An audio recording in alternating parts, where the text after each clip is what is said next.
Okay, and number third is regarding this 15th of Sahbaan. Just tell me what the ruling on it. Which is already gone. Which is already gone, yes. Okay, I will answer you inshallah. Third question was about the 15th of Sahbaan. And the 15th of Sahbaan, there is a lot of talk about it.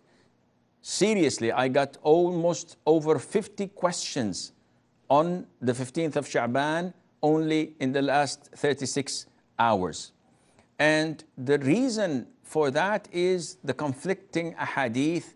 But in a nutshell, there is nothing authentic about the hadiths in favor of the 15th of Sahbaan. And scholars all agree, the majority of authentic scholars agree that there is no form of special dua, dhikr, form of prayer to be offered in the 15th of Sahbaan, unlike what is commonly known in the subcontinent, for example, of Salatul Tasabih and praying after Isha until Fajr, doing this and that. All of this is considered to be innovation and not part of the Sunnah.